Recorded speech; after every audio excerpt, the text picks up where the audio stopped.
Hello बच्चों, मैं स्मिता विजयलोन स्वागत करती हूँ आपका आईसीटी वर्चुअल क्लासरूम में।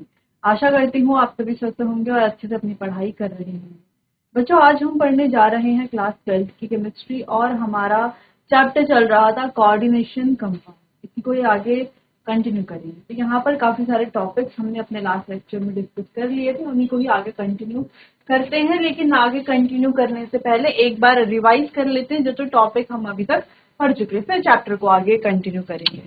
चलिए, तो सबसे पहले हमने कोऑर्डिनेशन कंपाउंड की बात की। इसमें हमने एडिशन कंपाउंड देखे। दो तरह के एडिशन कंपाउंड है, और डबल सॉल्ट और कोऑर्डिनेशन कंपाउंड।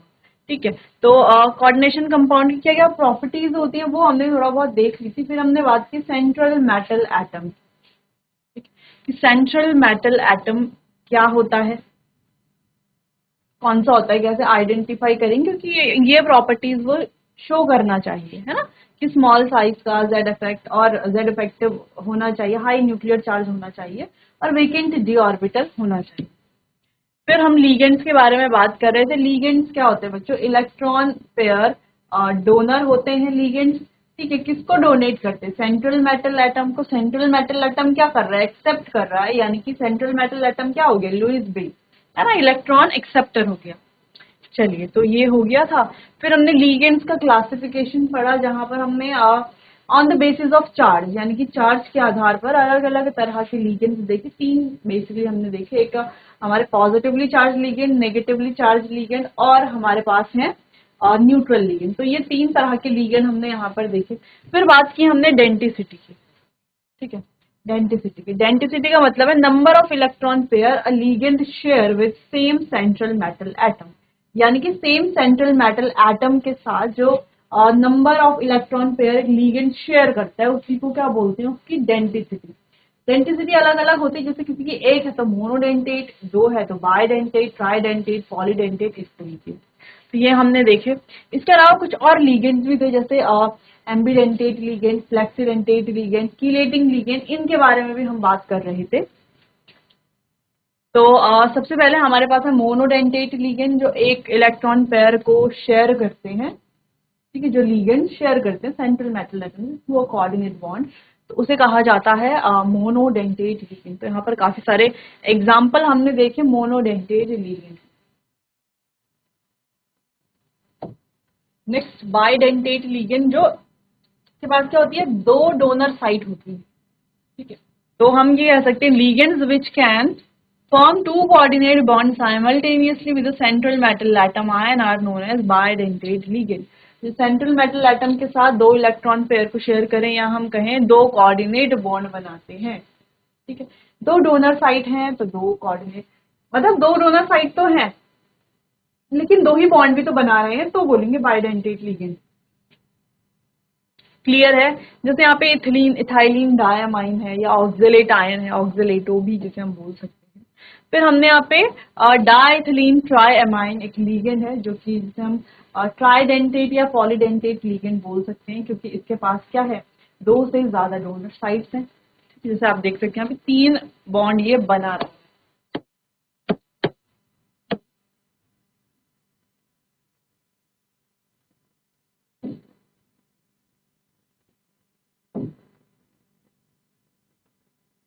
तीन बॉन्ड ये। फिर हमने किलेटिंग लिगेंड्स के बारे में बात की कि जो क्या कर रहे हैं? रिंग फॉर्म करते हैं। जैसे यहाँ पर देखें अगर हम, तो 5 मेंबर्ड रिंग फॉर्म हो रही है। यहाँ पर भी क्या हो रहा है? 5 मेंबर्ड रिंग फॉर्म हो रही है। तो वह ऐसे लिगेंड्स क्या कहलाए जाएंगे? किलेटिंग लिगेंड्स कहलाए जाएंगे। तो यहाँ पर क्या ये जो हमने बाइडेंटेट में कुछ लिगेंड्स पढ़े, जैसे ये है, ये है, ये है, ये है, यानी कि ग्लाइसिनेट आयन है, डायपिरिडीन है, ऑक्जेलेट आयन है, एथिलीन डायमाइन है। क्या हम इन्हें किलेटिंग लिगेंड्स बोल सकते हैं? हाँ बिल्कुल, रिंग तो बन रही है यहाँ पे 5 मेंबर्ड यहाँ पे 5 मेंबर्ड रिंग बन रही है। तो ये भी क्या है? Chelating ligand. तो बाइडेंटेट लिगेंड का एग्जांपल हम किलेट में भी दे सकते हैं, जैसे किलेट है ना, किलेटिंग लिगेंड में भी बोल सकते हैं। क्लियर हो गया? किलेटिंग लिगेंड समझ में आ गया। आगे बढ़ते हैं। नेक्स्ट है किलेटिंग लिगेंड की इंपॉर्टेंट प्रॉपर्टी हमने देखी कि अगर नॉर्मल कंपाउंड है और किलेट है तो ज्यादा स्टेबल कौन होगा? किलेट होगा। ठीक है, क्योंकि यहाँ पर अगर हम देखें एंगल ज्यादा होता है जिस वजह से स्टेबिलिटी ज्यादा, इसलिए स्टेबल ज्यादा है।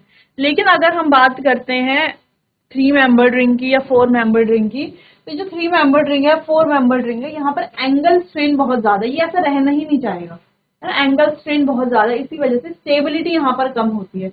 जैसे हम बात करें NO2 की, है ना, तो N,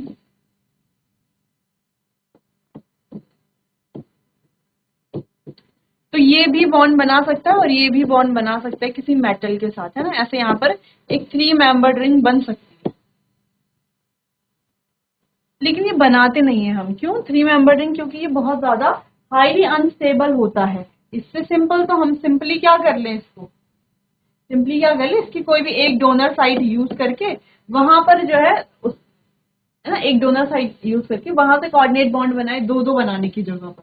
ठीक है, इस वजह से ये क्या हो रहा है, हाईली अनस्टेबल हो जाता है। इस वजह से अब हाईली अनस्टेबल क्यों हो रहा है? क्योंकि एंगल जब बन रहा है तो एंगल स्ट्रेन बहुत ज्यादा है, यहाँ पर स्ट्रेन ज्यादा है, इस वजह से स्टेबिलिटी बहुत कम है, इसीलिए यहाँ पर ये एग्जिस्ट नहीं करता है। इस वाले केस में तो एग्जिस्ट नहीं करता। ठीक, अच्छा। फिर हमने फ्लेक्सीडेंटेट लिगेंड के बारे में बात की। फ्लेक्सीडेंटेट बोल सकते हैं यानी कि फ्लेक्सिबल। फ्लेक्सिबल जैसे कि हम बोले कि जिसकी जो अपनी डेंटिसिटी को चेंज कर सकते हैं ना। फ्लेक्सिबल का मतलब क्या है? जैसे कोई स्टूडेंट है, बहुत फ्लेक्सिबल है। फ्लेक्सिबल का मतलब फिजिकली फ्लेक्सिबल नहीं बोल रहे हैं। फ्लेक्सिबल का मतलब है हाँ वो सब्जेक्ट भी पढ़ लेते हैं अच्छे से, है ना। जब टीचर्स नहीं रहते वो तभी पढ़ाई कर लेते हैं, तो काफी फ्लेक्सिबल है। टीचर के साथ भी पढ़ लेते हैं, बिना टीचर के भी पढ़ लेते हैं। वैसे यहाँ पर कुछ लीगेंड्स ऐसे हैं जो अपनी डेंटिसिटी को चेंज कर सकते हैं, डेंटिसिटी को चेंज कर सकते हैं। अब चेंज वही करेगा जिसके पास डेंटिसिटी एक से ज्यादा होगी, है ना। चेंज भी तो वही करेगा डेंटिस। अब जिस जो मोनोडेंटेट लीगेंड है वो क्या चेंज करेगा?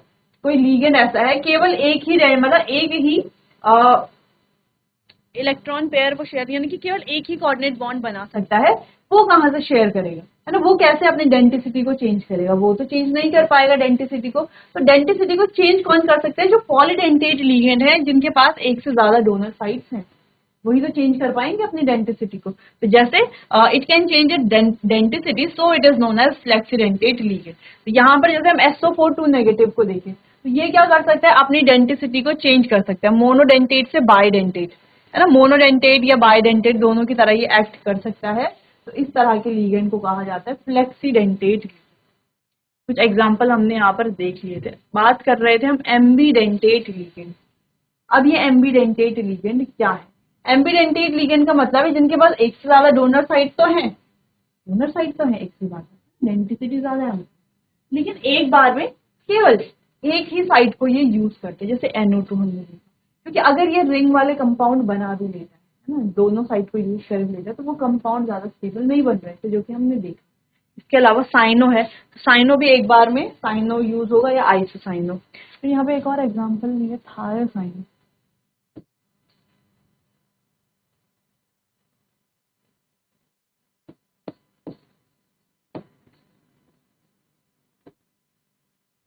थायोसाइनो,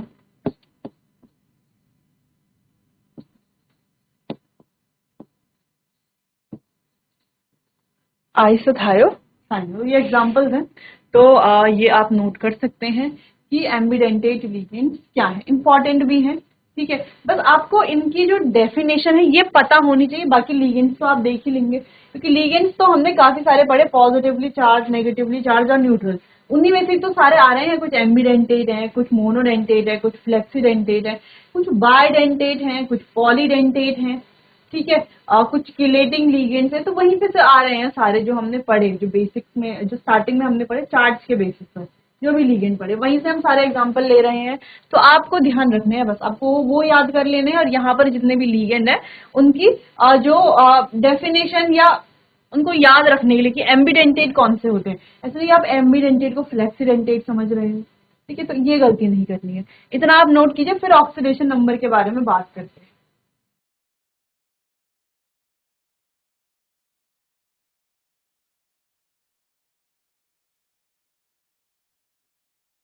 चलिए बात करते हैं ऑक्सीडेशन नंबर की।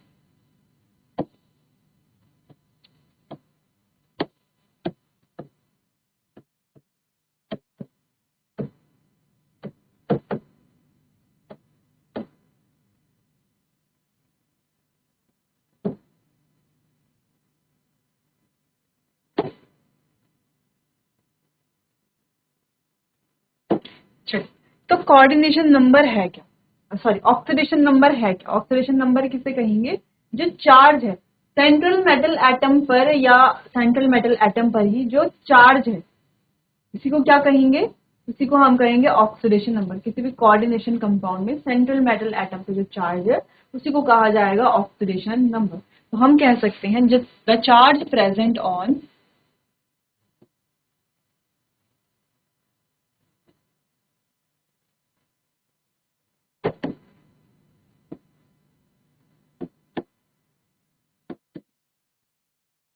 सेंट्रल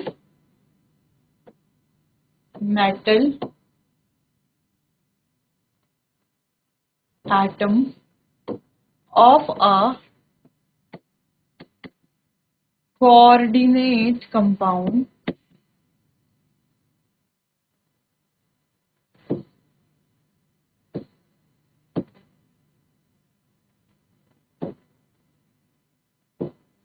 coordinate या complex compound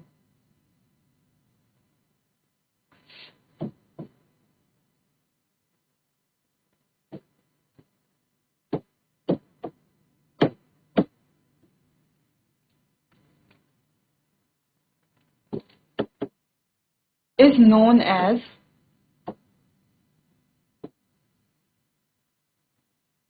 oxidation number।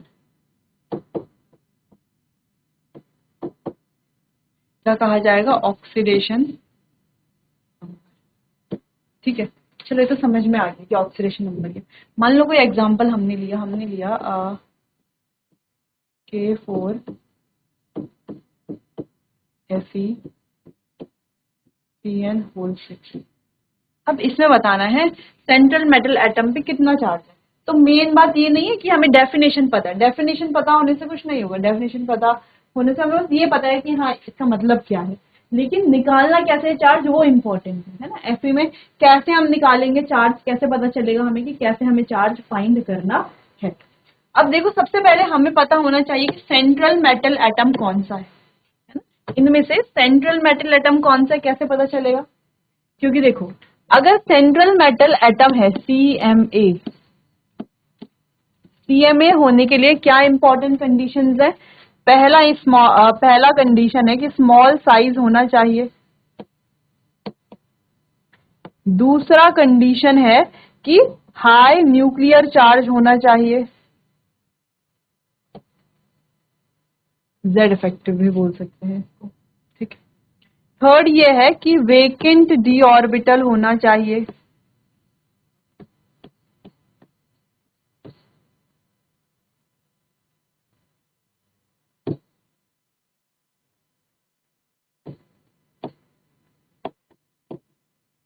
Vacant D orbital होना चाहिए, हाई आयनाइजेशन एनर्जी होनी चाहिए। ठीक है, जो भी है, तो ये सारे ही फैक्टर किसमें होते हैं, जो हमारे डी ब्लॉक एलिमेंट्स हैं या जिसको हम ट्रांजिशन एलिमेंट भी बोलते हैं।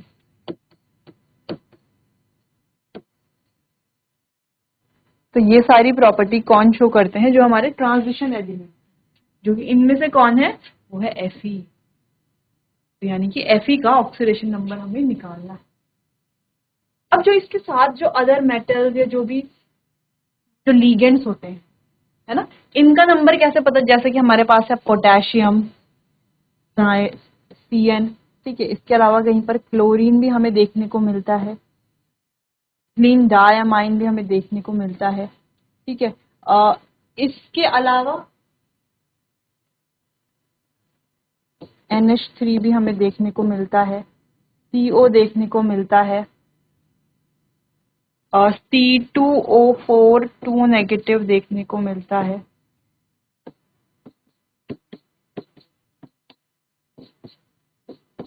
ये अगर है तो क्या यूज करना है हमें, अगर ये है जैसे पोटेशियम है तो 1,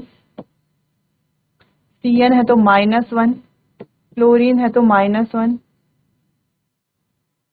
0 NH3 के लिए 0, इसके लिए 0, इसके लिए -2। ठीक है, तो ये एक बॉक्स बना करके आप लिख सकते हैं, ये आपको ध्यान रखना है।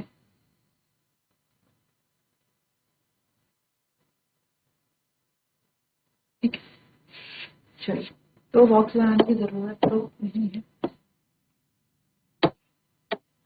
अब हम निकाल सकते हैं क्या Fe का ऑक्सीडेशन नंबर? हाँ बिल्कुल, कोशिश तो करते हैं। चलो, तो K4 यानी कि K कितना है, K के लिए क्या लेना है हमें 1 इंटू कितने K है 4 प्लस Fe को तो फाइंड करना है, तो जिसको फाइंड करना है वो क्या हो जाएगा x प्लस Cn कितना है देखो -1 और कितने Cn है 6 यानी कि -1 इंटू 6 इज इक्वल्स टू, अगर इसके बाहर से कोई चार्ज है तो चार्ज यहां पर हम लिख देंगे, लेकिन यहां पर कोई चार्ज नहीं है तो आ जाएगा 0। तो ये हो जाएगा 4 1 जा 4, ये हो जाएगा 4 plus x -6 is equals to 0। तो x इज इक्वल्स टू 6 माइनस 4, x हो जाएगा प्लस 2।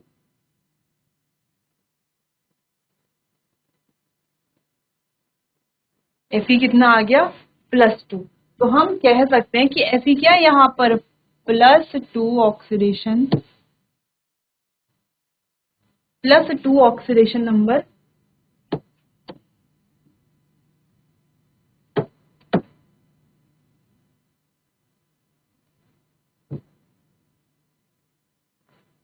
+2 ऑक्सीडेशन नंबर यहाँ पर प्रेजेंट। ठीक है, तो थोड़ा बहुत आपको समझ में आ गया कि कैसे हमें ऑक्सीडेशन नंबर फाइंड करना है। पहले हमें देखना है कि ऑक्सीडेशन नंबर निकालना किसका है, इंपॉर्टेंट तो पहले वही। देन हमें क्या करना है ये देख लेने हैं नंबर्स, ये हमें याद रखने हैं। ठीक है, तो ये एक साथ अगर आप याद करोगे तो ऐसे तो याद नहीं होगा, लेकिन जब आप क्वेश्चंस करोगे तो इजीली याद होगा। ठीक है, इजीली। यही नहीं और भी आएंगे नंबर्स, तो वो भी आपको ध्यान रखने हैं। चलिए नोट कीजिए इतना, फिर आगे बढ़ते हैं, कुछ क्वेश्चंस करते हैं।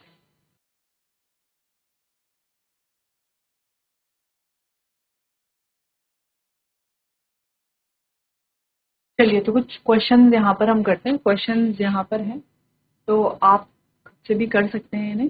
चलो क्वेश्चन देखते हैं। पहला है CuNH3 होल 4 2+। ठीक है, अच्छा अभी इनमें चार्ज नहीं लिखा हुआ है तो आप क्या करते हैं,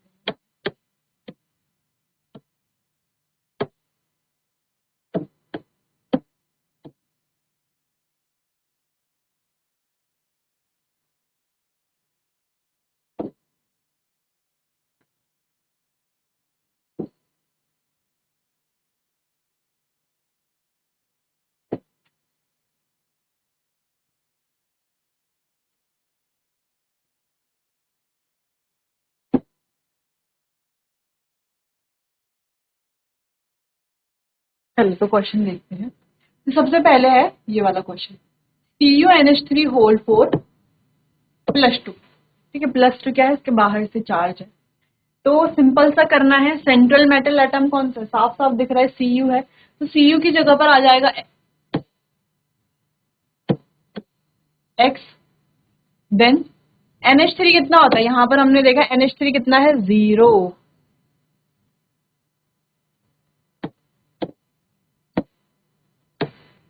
ठीक है, NH3 कितना है 0, यहाँ पे ले लिया 0। कितने NH3 है 4, तो 0 4 से 0 ही होता है।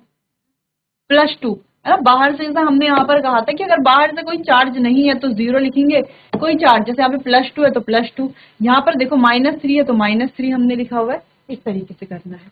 ठीक है, तो ये आ गया +2। x कितना हो गया +2, यानी कि Cu पर चार्ज कितना आ गया, तो यहाँ पर सिंपली चार्ज आ गया है कितना +2। वैसे करेंगे FeCO होल 5। अगर हम यहाँ पर देखें Fe कितना है, Fe को रख दिया हमने x, CO कितना है 0, अभी हमने यहाँ पर देखा था CO कितना है, देखो CO 0 इंटू 5, क्योंकि 5 CO है तो 0 ही आ रहा है। अब ऐसे यहाँ पे कार्बोनिल है 0, तो इसको हम क्या बोलते हैं, ये कंपाउंड कैसा है हमारा, इसमें सब कुछ क्या है न्यूट्रल है। ठीक है, अगला आगे बढ़ते हैं। अगला देखते हैं CuCN होल 4 3-, तो चार्ज कितना है 3-, यानी कि बाहर से रख देंगे 3-। ये आ गया -1, Cn कितना होता है -1 इंटू 4, और इसको तो रख देंगे x। सॉल्व कर लेंगे तो ये x आ जाएगा +1, तो यहाँ पर क्या है चार्ज +1। नेक्स्ट ये वाला क्वेश्चन करेंगे, तो यहाँ पर ये कितना है, यहाँ पर है 3 है कितना C2O4, C2O4 कितना होता है -2, हमने देखा था यहाँ पर, अगर हम ध्यान से देखिए C2O4 कितना -2, ये है -2 इंटू 3 और बाहर से कितना है एक -3, सॉल्व कर लेंगे तो ये आ जाएगा +3, तो x कितना है यहाँ पर +3 ऑक्सीडेशन स्टेट में है।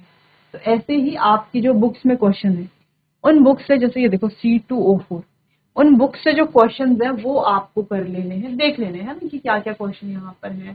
फिर इसके बाद इतना आप नोट कीजिए, कहीं पर कोई कंफ्यूजन होती है तो आप मुझसे पूछ सकते हैं। फिर इसके बाद बच्चों हमें कई सारी चीजें पढ़नी है, ठीक है, तो इतना नोट कीजिए फिर आगे बढ़ते हैं।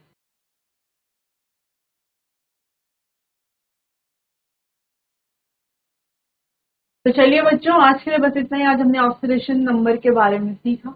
तो चलिए मिलते हैं अपने आने वाले अगले सेशन में, तब तक के लिए आपका बहुत बहुत धन्यवाद।